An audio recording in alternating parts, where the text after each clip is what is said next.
I'm Barbara Kellum, and on behalf of Faculty Council and the libraries, it is my great pleasure to welcome back to Smith one of our most distinguished alumni, Sarah Thomas, who is currently at the helm of the oldest library system in the United States as the vice president of Harvard University Library, and who was from 2007 until 2013 the Bodleian librarian at Oxford University, the first woman and the first non-British citizen to hold that position as the director of the Bodleian Libraries in its 400-year history. During her tenure as director, she built a vast storage facility for some 9 million volumes and oversaw an 80 million pound visionary transformation of the new Bodleian into the Weston Library, which will have its grand public opening this year on the 21st of March. If you view the virtual tour online, you'll see central bookstacks flying out of there. But I guarantee you that there are books and bookcases, as well as cutting-edge technology and light-filled spaces in this newly refurbished building. So, indeed, Sarah brings us both up-to-the-minute expertise, but also a long-term devotion to her alma mater as a member and then director of Friends of Libraries, as 2009 Smith Medalist, and as a current consultant to the Board of Trustees. Sarah Thomas's curriculum vitae is filled with achievements and awards, but like you, I want to get to her presentation and the conversation to follow with our Provost Katherine Rowe. So I will only note that it was with great glee that when I was reading that curriculum vitae, that I discovered that so distinguished a scholar had written a chapter entitled, quote-unquote, the Bod Squad, a 2012 book transforming the Bodleian, as well as a recent talk in Copenhagen entitled E-Books, Horseless Carriages, and the Future of Libraries. Wit and wisdom is a powerful combination, so I think we're in for a thought-provoking hour indeed. Please join me in welcoming Sarah Thomas. Thank you so much. Well, thanks very much. You've obviously done some research there, looking at the Bodleian. I mean, it was enormous fun. We did create the Bod Squad because as we were undergoing this renovation, I could see that we were starting to be at points of failure. And it was the sort of thing, we had to move books. Books had to be labeled. They had to be barcoded. We had to make sure they were in the catalog.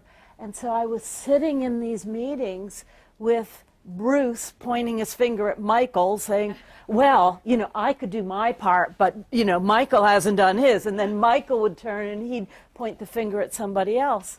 And I mean, I wouldn't actually want to have that be a gender kind of thing, but they were all guys.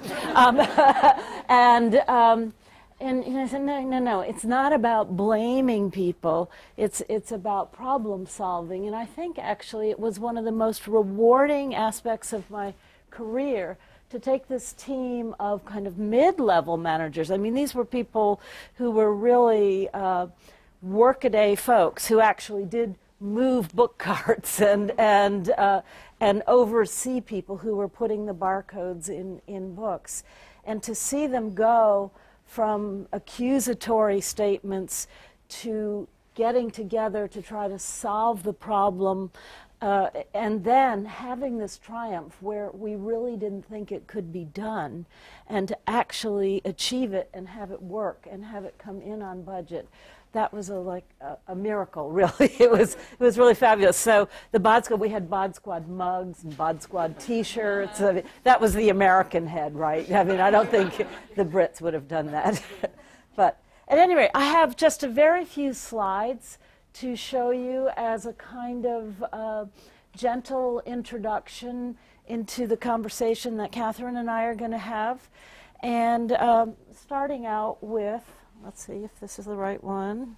Am I holding it right? There we are. Okay. No? All right. I'm obviously not pointing it at something right. What? Try the arrow key. There is no arrow. Oh, arrows. No, that's volume. Volume. Yeah, plus the tray. Oh, oh, all right. Oh, I'm great. Okay, there we are. All right, we're all set. Thank you, thank you. I don't know what I was just not pointing it at the right thing. So starting with my home right now, Widener Library, a grand edifice. Actually opened 100 years ago because it's a memorial to Harry Elkins Widener, who went down on the Titanic, a famous book, well, youngish book collector, and his mother wanted to build a suitable memorial to him. And so this incredible edifice where you go inside with the marble lobbies and go up into the Widener room where we have the Gutenberg Bible and Harry's portrait, but behind it, the fortress of stacks. So when you think about what that must have been like in 1915 in Cambridge, I mean, Cambridge wasn't exactly cow pastures then, but this is of a scale that is real shock and awe. Let's see, I'll do this one. And then the grand reading room. There is a whole series of photographs that I have collected. There were about, I don't know, maybe almost a decade ago, a series of articles that were running in the New York Times, in the Chronicle of Higher Education, and the Christian Science Monitor, and it was the deserted library, or no one in the digital age, no one goes to the library anymore. And so you can see this is an old picture of the Locher reading room at Widener, and empty. And I think this is actually a picture I took at 10 in the morning, and you can see there's no one there. Some intrepid soul did leave his laptop there. I guess we're pretty trusting, but that's what people were talking about. And indeed, what is happening in university libraries and college libraries all around the country, and in Oxford actually was the cornerstone of our success in the renovation of the Bodleian Library, was to create a depository, a space where we could house books in very good environmental conditions, in a very efficient storage, and deliver them as needed to people who wanted to use them. And so right now, I'm actually in a bit of a predicament because I find that 80% of the materials that we order for Widener Library go directly out to the depository. Now that can't be right, it can't be right. You should put your less used materials out there. You put your materials out there where you have the print, but you also have electronic access. You put rarely used material out there, but when it's new, it's not even a question that we're predicting that these will be low use. It's simply, I think, a kind of dysfunctional economy that we've started to do it. And so I'm actually actively talking with people at Harvard about how we can move static material out of Widener and refresh the collections, have current material there. So that's what we're looking at, and we're seeing that all around the country, having things like that. Now, this is indicative, though, of new libraries. This happens to be at Duke. And one of the things, I used to be at Cornell before I went to Oxford, and what I would notice if I came into campus on a Sunday is the whole facade of the main library, Olin Library, would be dark. It would be black. And the reason was that's where the faculty offices were, looking out on the quad, on the arts quad. And people weren't going into the library on Sunday nights anymore. You could work from home, you had computers, you were off with your family, you weren't doing it. But who is in the library sort of 24/7, if you have it open 24/7? The students. Students are there. And so when you think about all these classroom buildings and how they're not occupied in the evening hours precisely when the students are coming alive, how nice to have this beacon of light that is calling people, that is saying, look, there's life here, there's safety here, there's learning going on here. It's a kind of beehive of activity. And then inside, of course, what is inside that cube? Well, it is a cafe. And, and you know, cafes are almost now, they're so ubiquitous that you know, the buzz that you're getting is only from the double espresso and not from the novelty of it. But in fact, it's a wonderful thing because it's a filter. It's a filter between the outside, the social, the hubbub of people as they're going by. They come in and you can see what the architect has done here with the sort of Gothic arches to try to create this cathedral-like spaces. Our libraries are often very cathedral-like, secular cathedrals. Now this is the coffee cathedral, but nonetheless, it's a space between what's outside, and then behind there is the library. And so it's quite porous as people are coming and going, and people are using that informal space for group study, because that's the other thing, one of the other trends that we see in our libraries is although those great inspiring reading rooms are, they continue to be something that people love, that actually a lot of the student work now is collaborative. There's peer-to-peer learning, there's group learning, and so having a place where there's a lot of flexibility, where furniture can be reconfigured, of course wireless access. And what do you think about libraries? It's that mixing ground. You know, in a world where we are living, where people are channeled by their beliefs, you know, whether it's their political beliefs or their religious beliefs, look what happens in the library. You get all different disciplines, you get all different ages of people, you get a lot of your community come together in the library. So I think it's a very good, trusted space. And one of the things I loved at Cornell when we created a cafe out of our former periodicals reading room, and then subsequently added lots of computers, the students would come in, they'd sit down there was work being done in the cafe, then they discovered the computers. I mean, this was a long time ago, this is like 10 years ago, doing that. And then they discovered there were books upstairs, and they said, oh, look, and our circulation went up because people could, they were actually coming into the library and using it more vibrantly. And I would say, you know, if I were a parent, I'd a lot rather have my child in the library than I would in College Town in the bars. And so, you know, the idea that you made a place that was congenial was something that I thought was really important to do. Now, these are examples. This is also from Duke of the kind of flexible spaces that are now becoming very, very standard in libraries. You see, you know, ergonomic chairs, everything moves. If the tables can be regrouped in certain ways, you can work. Sometimes you have the screens like that, and sometimes you have dual screens so that you can show work side by side. And they're very popular, whether for teaching.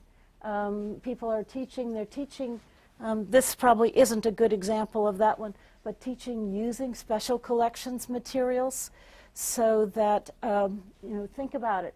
When everything is, not everything, here I am, I'm using the language of that those hyperbolic newspapers, when everything is is digital. But when there is so much digital, what is it that we have at residential colleges and universities that's special and unique? It's the original artifact, and it's the expert who can come and work with students and help them discover what is really special about that material. And so creating spaces inside special collections, I mean, I know that that's done here already to a great degree, but we're finding at Harvard, our classes, the number of participants of people coming and taking classes in the map room or in Houghton in rare books is really going up. And the limitation that we have is we don't have the spaces.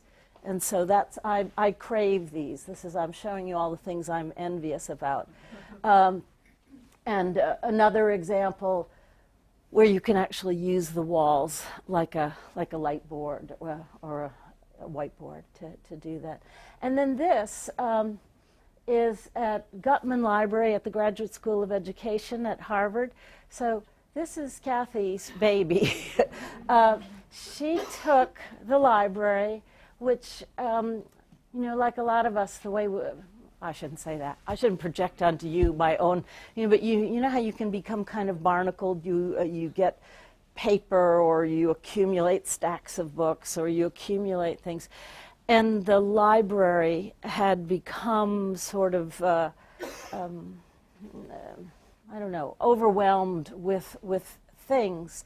And instead, they cleared out the first floor of Gutman Library and made it these very congenial meeting spaces. So they have fireplaces. This is like more like a little private reading room. You can teach classes in there. I hold staff, you know, sort of semi-staff meeting celebrations in there. And then around in the front, there are lots of spaces where students can come and work. And on a day like today, in January last year, when I went by, at 5 o'clock on a Friday, it was packed. It was packed with students who wanted to be in there. So this is of course the architect's view. They don't like to have the people in. Are there any architects here I'm offending? But you know, they always want to show the clean lines, and I'm always trying to show the people in it. I think that, well, yes, here they are. This is my slide with people in it, actually. So you see that these young women are coming together and holding a discussion. And, of course, they have their drink bottles and things like that. But it's a safe space for people to come and have a dialogue in. So here I am. I'm back to Nielsen. And just think, as I've been getting acclimated to the plans, I remember receiving them in, not, you know, they're not final plans, but the sort of, this is what we could do a couple of years ago when I was in Oxford. And at first I thought, oh my gosh, that's so radical, you know? And then I took them out again and looked at them and I thought, oh, that's really brilliant, because it puts the library in this space in campus that brings everything together, has the library as a centerpiece in campus. And so I'm really excited about the possibilities that lie ahead of you. So thank you very much.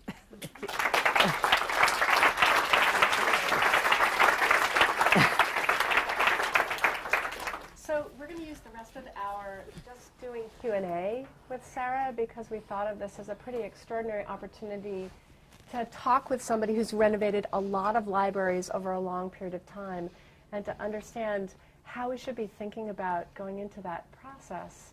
I'm going to start with a couple of questions. These are largely not my questions. One is my question.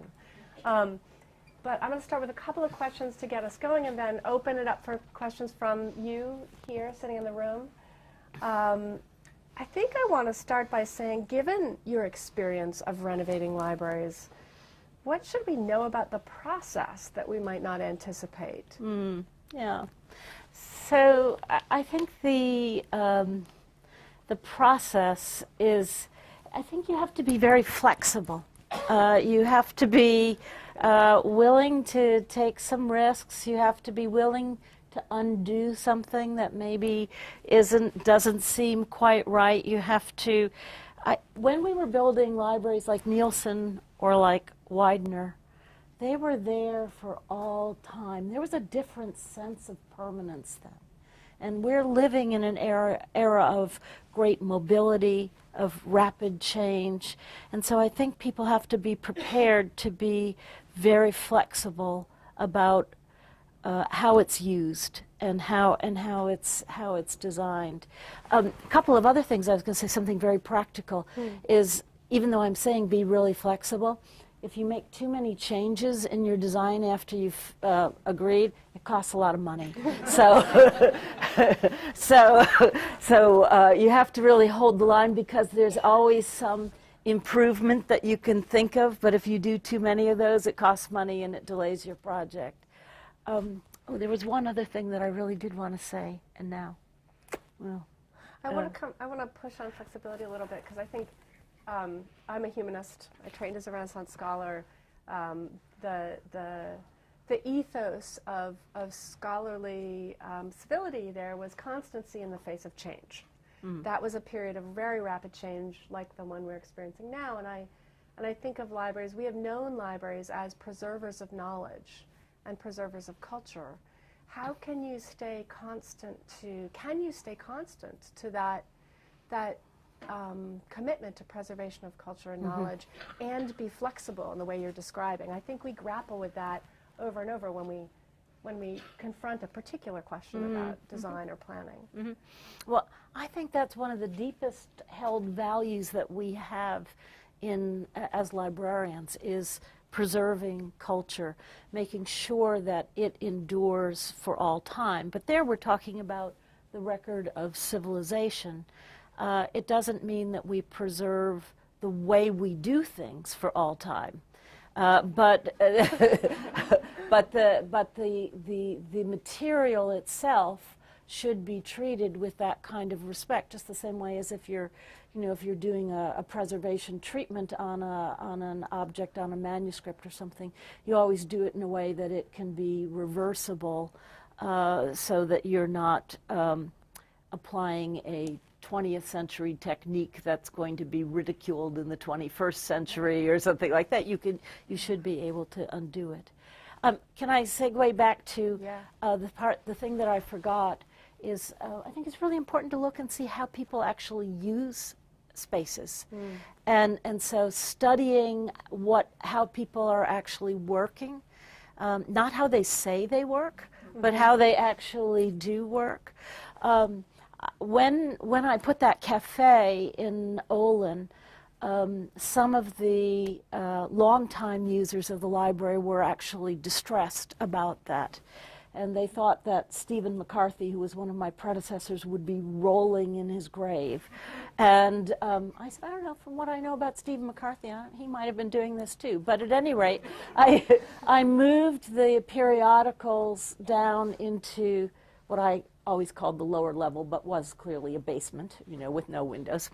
And then I decided that wasn't really very political to do, that there was a lot of unhappiness about this.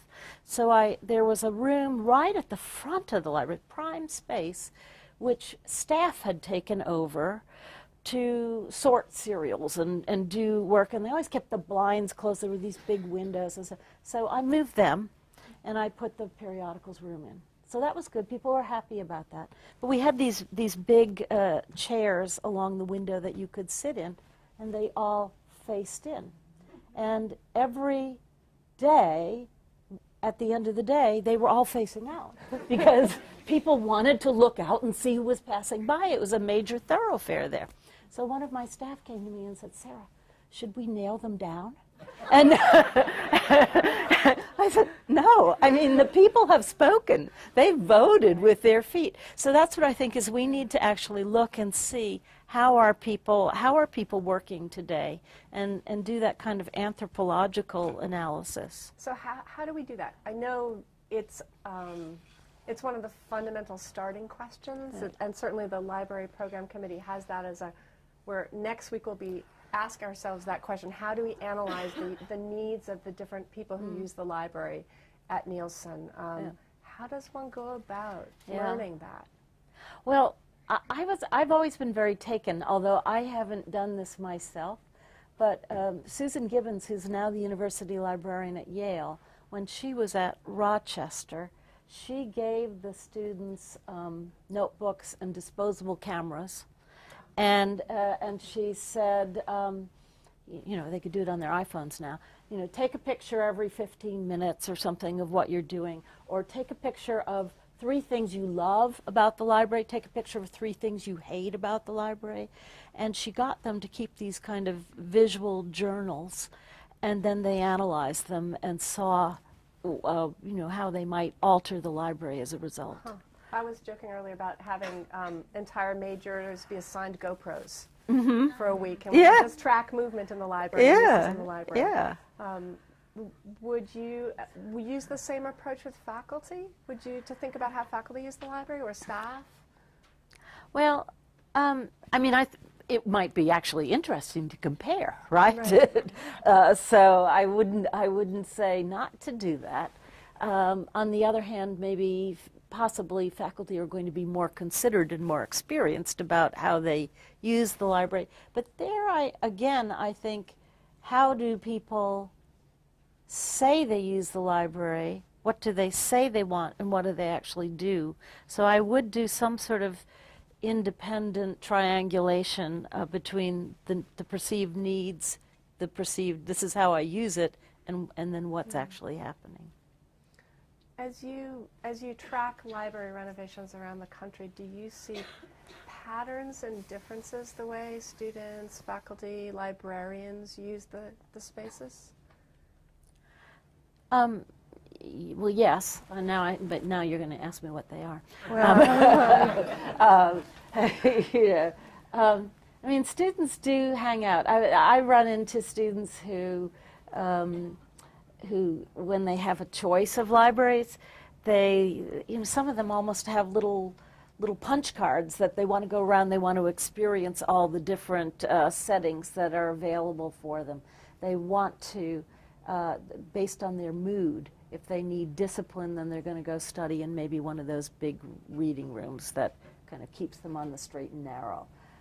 If they're thinking or more relaxed, then they're going to sit in the chairs and put their feet up on the table. Now, faculty, it's interesting. We're just doing a survey. We've done a survey of our faculty with a group called Ithaca S&R that has done, 150,000 surveys of faculty and about their information-seeking behavior. So we were talking about the results recently, and then I had a grad student come into my office, and it turns out that a lot of the services that we were promoting at Harvard, the faculty actually had their grad students go to the library and get books for them, for example. Now, that's probably not the way it is in a more intimate setting of a college, but I think there has been a real change in the way people are using. For the student, it is their living room, it's their office.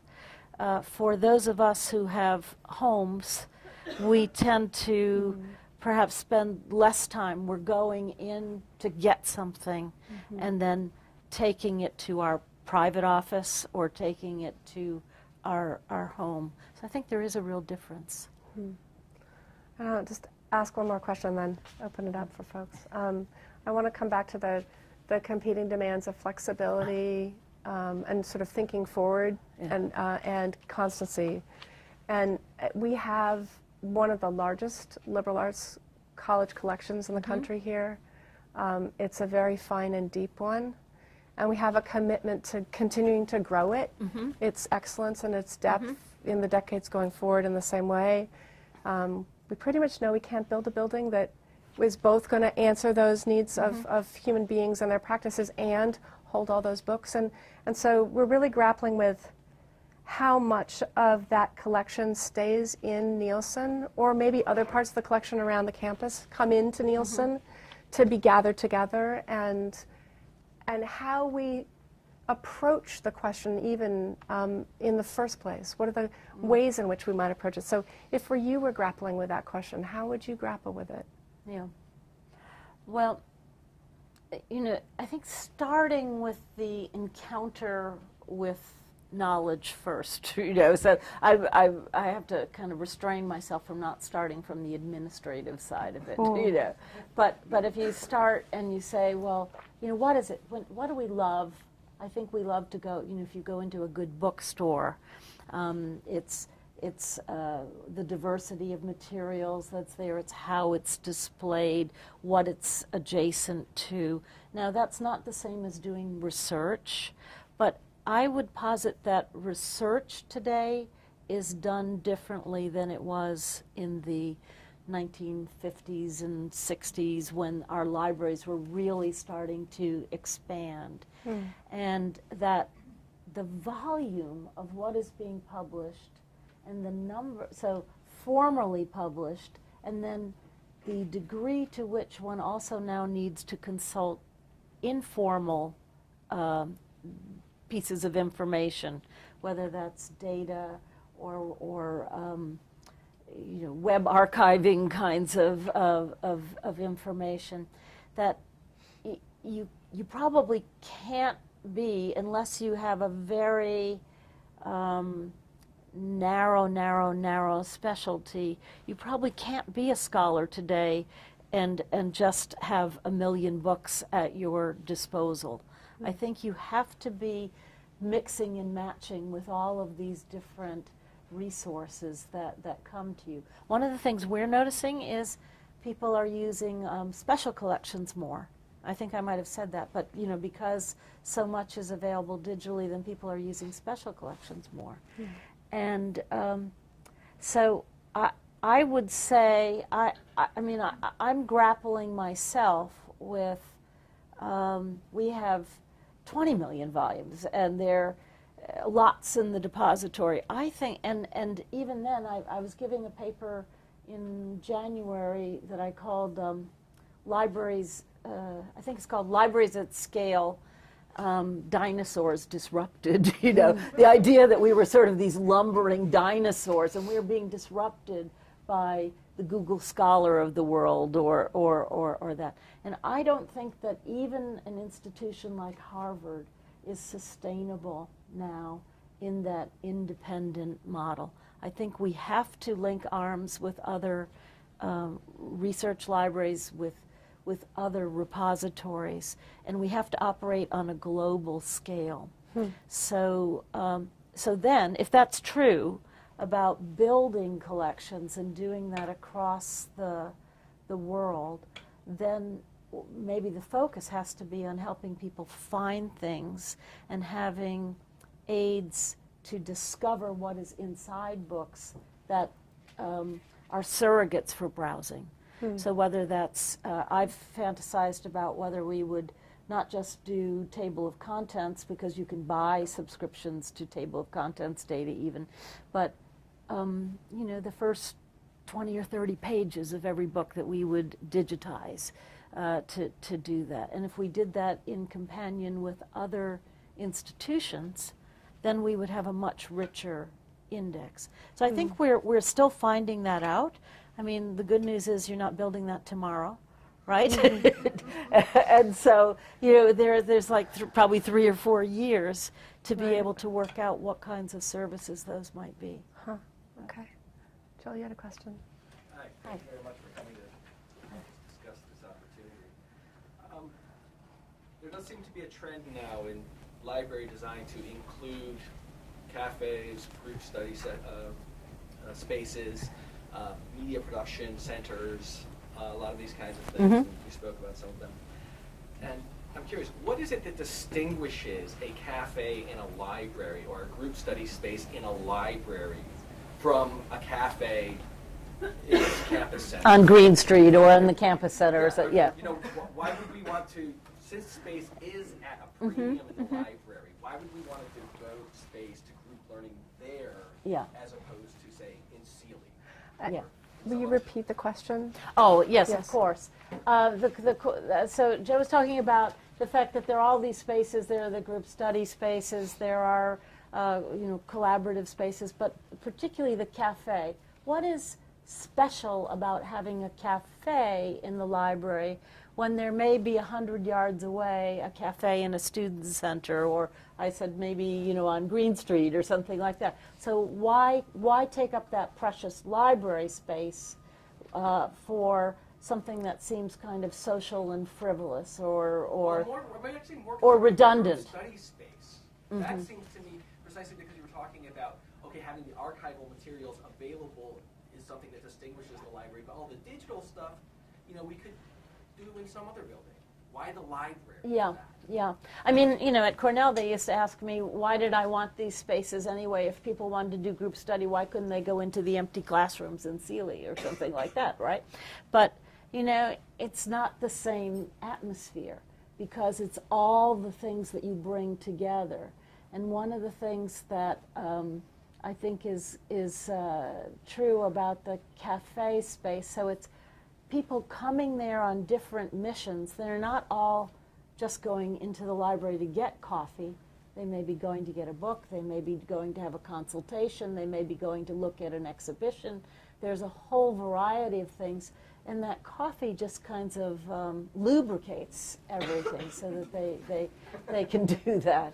I think it's, we've come to, remember what, maybe I'm showing my age, but when Borders started, so before Borders failed, there was Borders and it was a phenomenon, and it had soft chairs and coffee in it, and it was so congenial to be able to go in there. You could have gone somewhere else. I mean, I could go to Wegmans or something and sit in their cafe, but it's the idea of having that ambiance with the literary aspects and having events there. I used to take my cafe at Cornell and sometimes turn it into a lecture or meeting place.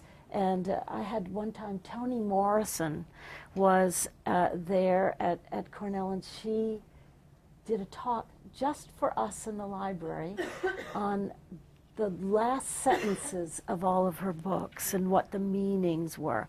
And I crammed 180 people into this cafe space, and no one breathed for an hour just because it was so electrifying. So, and what I liked about it was a kind of fishbowl with glass sides on 3 sides. It was glass.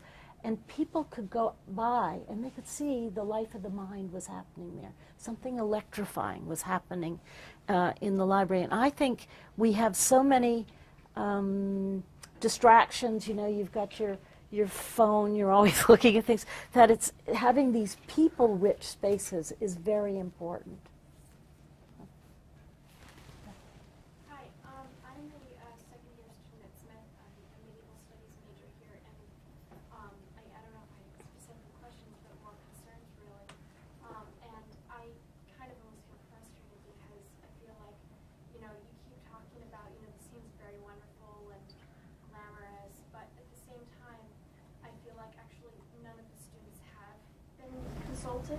Or almost all the students that I have spoken to have been like, wait, what's happening? I don't know what's happening.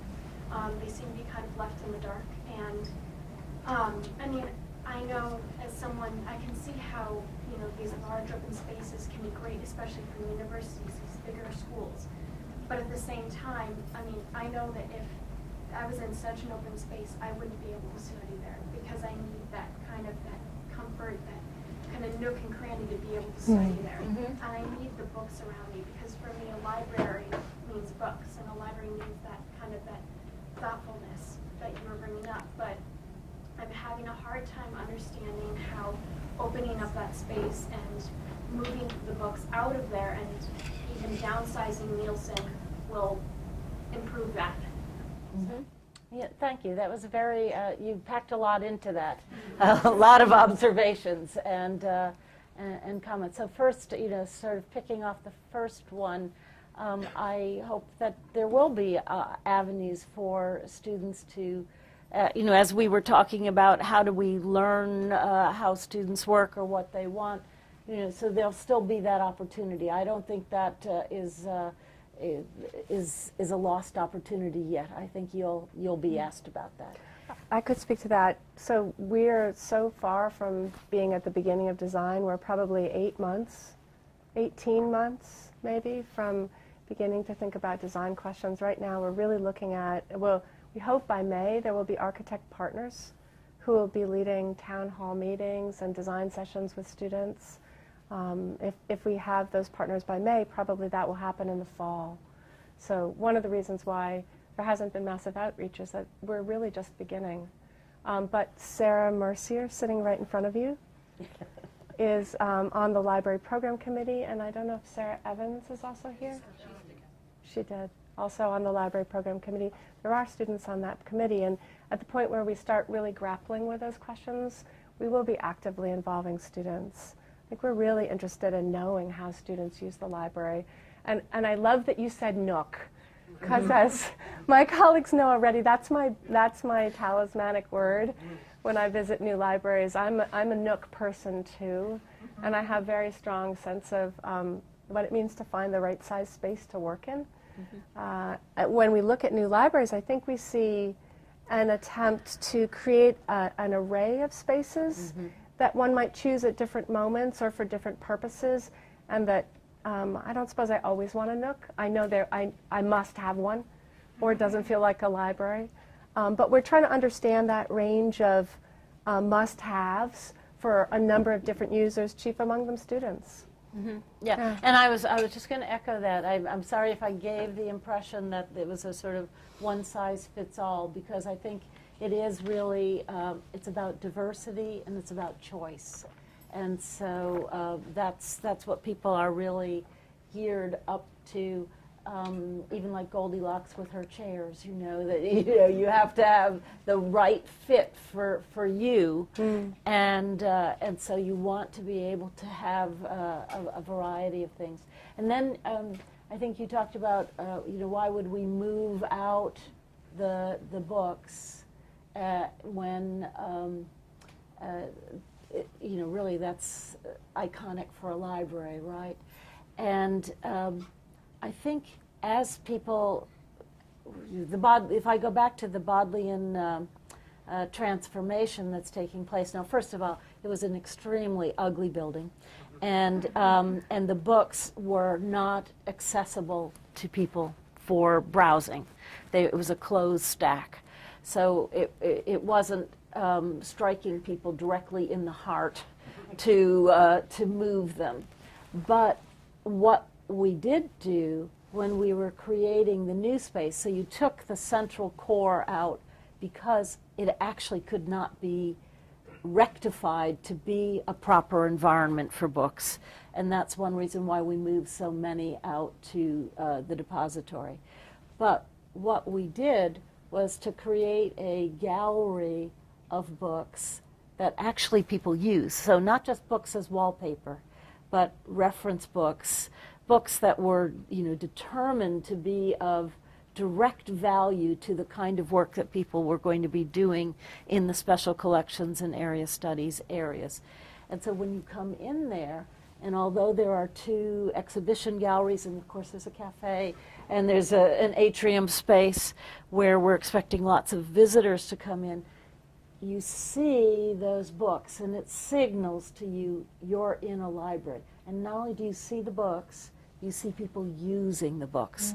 And I think that's a really important aspect to integrate. And I'm just going to steal like 1 more minute to say, when I was talking about refreshing the Widener collection, what I think we're missing is that encounter, the close encounter with the book, that is going to be something that overcomes that that weight that we have, that, I've got so much to do, and how am I going to do everything? And somehow there's this book there, and it's so arresting that even though you hadn't intended to pick it up, you take it and you learn something new.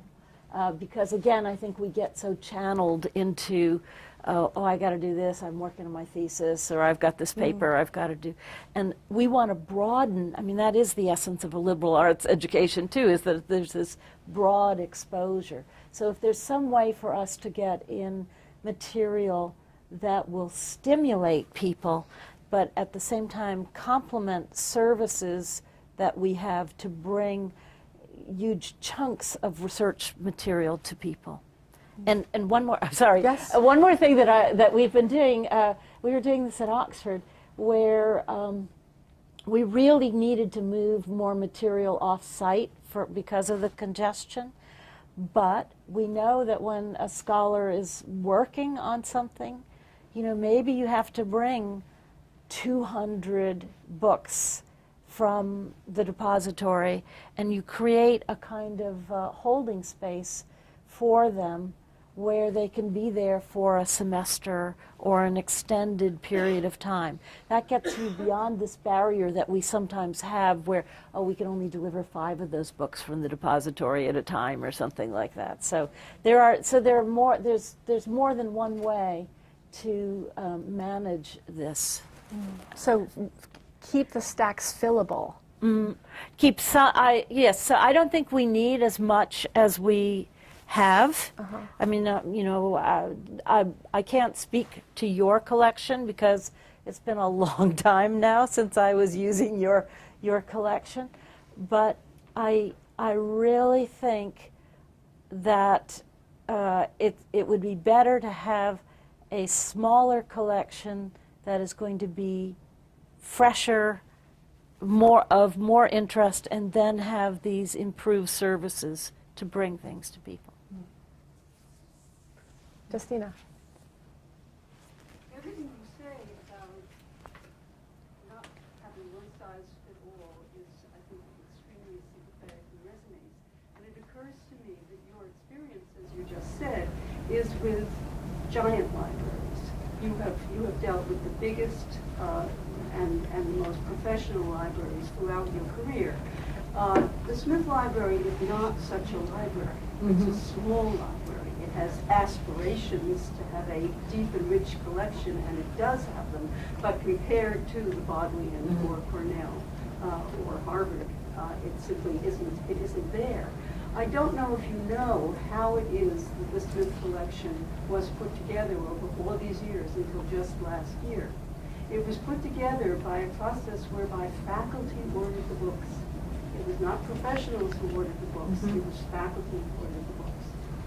And it was done by an extremely thoughtful process of faculty thinking, what are the books that my students need? What are the books that my colleagues need?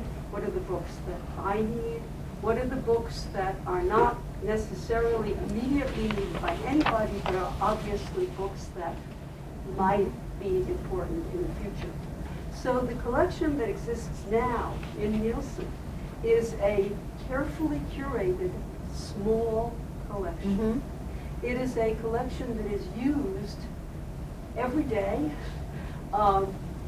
by faculty and students alike in ways that do not register in the circulation records because we're constantly taking books off the shelves, looking at them, and putting them back. The books themselves don't bear any imprint from this. There's no stamp, there's no record. They look like unpopular books that have not circulated, but it isn't true. And the result of that is that this small, carefully curated collection would really, I think, suffer major damage if it were cut still more, and if books were sent off-site so that they can't be consulted every day. And I think that's something that really has been completely elided in the process to date. And even your talk is called Libraries in the 21st Century. It's not called Nielsen Library in the 21st Century. And we had a speaker a few weeks ago who clearly knew nothing about Nielsen Library. And it would be really nice if the actual users of Nielsen Library, especially members of faculty who participated in the building of the collection over decades, would be involved in the conversation. Yeah, that's crucial. I think that's crucial. And in fact, that's the conversation we were just having today on the program committee. How do we get at understanding the uses of the books in the library in ways that aren't represented by circulation numbers? And so I welcome the thoughts of this community on how to grapple with that. It's not an easy problem. I think one of the things that I appreciated about the way Sarah presented it is the emphasis on problem solving. I think we're going to be trying to problem solve that question for some time. I don't know, I think I hear you saying we're not going to be done with that problem solving rapidly. Is that right? Yeah, yes, I don't feel that I personally have in my kit bag a solution that I could just roll out and say, this is what you need to do. For one reason, I mean, because you do have local areas of excellence or a local culture, whatever, so you have that. But on the other hand, I think my talk about libraries as opposed to Nielsen Library was to say there are trends, and I think there is a certain way that things are developing, and we may like that or we may not like that. Personally, I still get a paper New York Times. It is one of my greatest delights to sit there on Sunday and read that paper New York Times. And I have a 33-year-old who says, Mom, I don't do dead trees, I mean, it doesn't, and you just have to, that's the other thing about the diversity. You have to keep trying these things on until you get to something that is balanced for your community, too.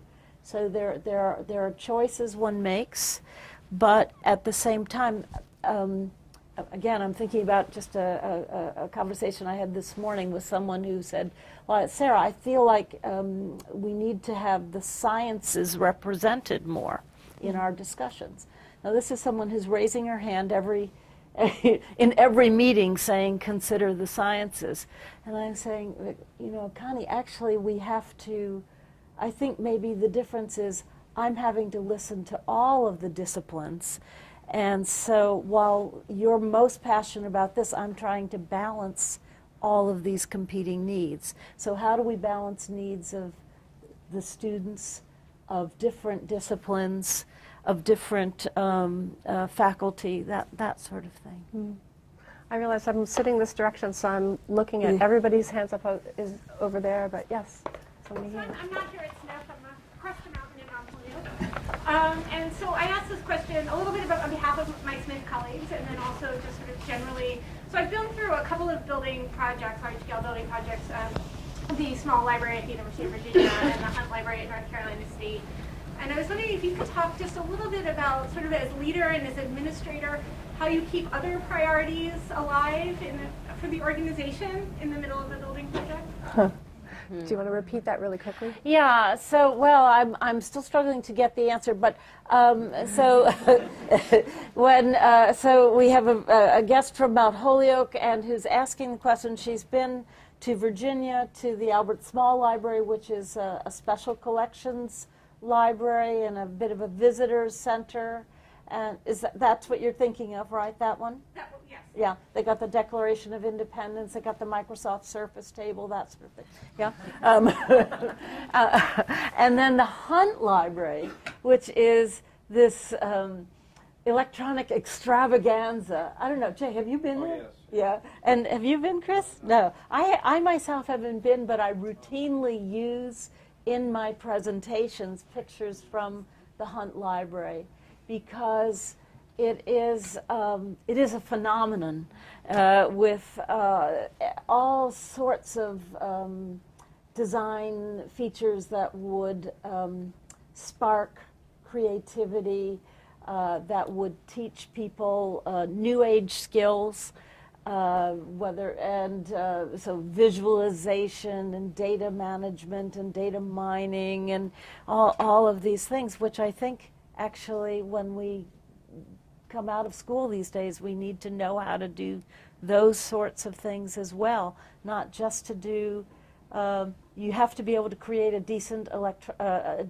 intellectual argument, but I see people coming out with these other skills. Now, I've lost your, but get to the root of the question, because we have 2 more minutes. In the midst of those very large-scale building projects, how do you keep the other organizational priorities alive? Oh, okay. Well, what do you mean by other maybe that's what threw me. Yeah, so presumably, maybe this is not true for Smith, but presumably the building project is not the only thing the library is trying to do in the next 3 years.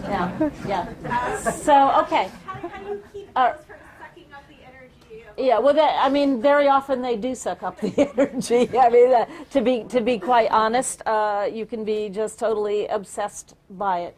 But I think by having a team of people, having clear assignments, having a set of priorities, I march very strictly sometimes to targets.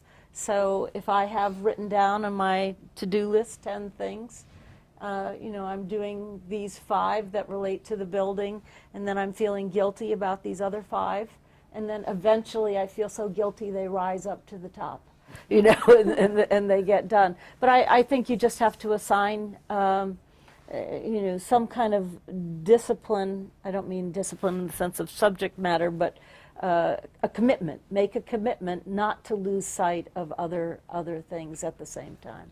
So we're almost at time, and the one question that was mine that I really wanted to ask is, should Smithies be librarians today? Oh, yeah. Yeah. I think, for me, being a librarian has been a fabulous career. The opportunities. And what I would say, yes, definitely. Now, I'm always hesitant about saying this, but when people get into it, they talk about, are we going to talk about libraries, or are we going to talk about knowledge and information management, right? And that's kind of anathema for many of us who are quite proud of the library work. But actually, that is what the next generation career is.